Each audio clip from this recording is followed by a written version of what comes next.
Welcome back. Besides being the last month of the year, December is characterized by various festivities coupled with security and safety challenges, while the state government is stepping up efforts to ensure that there is law and orderliness, especially in the use of roads by commercial motorcyclists and tricycles operators. Most of the security and safety challenges often identified with the last month of the year are related to the activities of commercial motorcycle operators. They do not only violate road traffic laws in respect to the restriction of movement on certain roads, various crimes are believed to be committed using motorcycles. In view of the festive season, a meeting involving officials of the Lagos State Ministry of Transportation, the Lagos State Police Command, and other stakeholders in the transport sector is called. The Acting Commissioner for Transport announces full enforcement of restriction of motorcycles from plying highways and bridges across the state.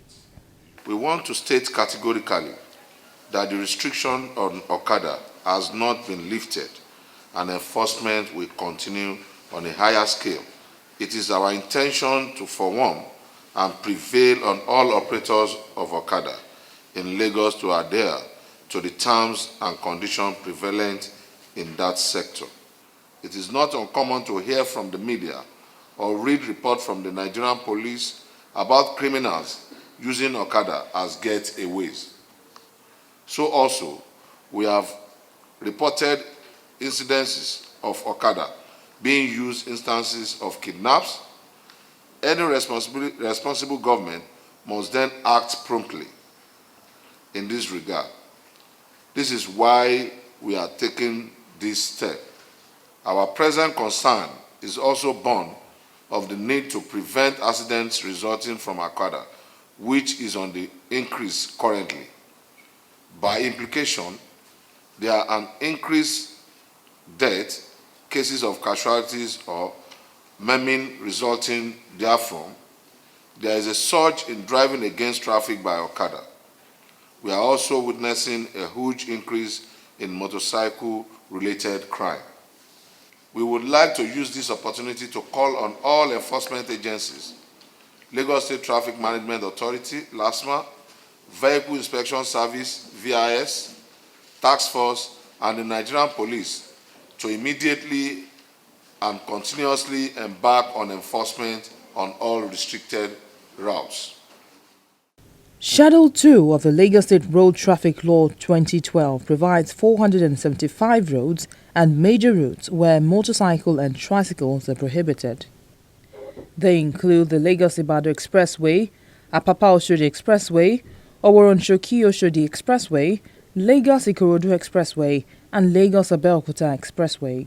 Others are the 3rd Mainland Bridge, Etiosa-Lekki-Epe Expressway, Etiosa-Lekki Coastal Road, Lagos-Badagry Expressway, Funchal-Williams Avenue, and Agege Motor Road. Besides the 3rd Mainland Bridge, Carter Bridge, and the Coal Bridge, Lagos has up to 40 other bridges and flyovers where motorcycles and tricycles are prohibited. The violation of this law attracts penalties leading to a fine of up to 30,000 naira for offenders. The state government explains that the planned full enforcement will be done in partnership with the various transport unions. We don't want to come down heavy-handed. We believe that if we have a working plan with the unions, we'll be able to enforce this law through persuasion, through enlightenment, through collective responsibility. So that is the strategy. It is only the few ones who I would term recalcitrant that we will come down fully with the full weight and might of the law. We also expect that the unions should partner with the local police in those areas to ensure decency, to ensure that they comply with provisions of the law. The Okadas, most Okadas you see now, number one, they are not registered. Number two, they don't have riders' cards. Number three, the identity of the riders are not even known to the unions. it is like the unions are only interested in revenue drive, which is not good enough. You will agree with me that it cannot work that way. The whole point of what we're doing today and the advocacies that we'll roll out to back it up is to say that if you want to stay here legally, in addition to paying your taxes and all other things that are required of you, you will have to adhere to the rules that you cannot ply your trade on certain routes, which are the highways in Lagos. If you can't conform with those rules, you may have to look for other places where you think it is free.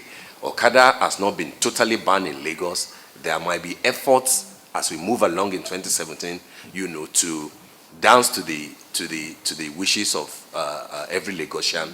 But for now, on those 466 roads where Okadas are restricted, we are saying to everybody loud and clear that enforcement will be total in ensuring that you do not constitute dangers to yourself and to those law-abiding citizens who are legally applying those roads.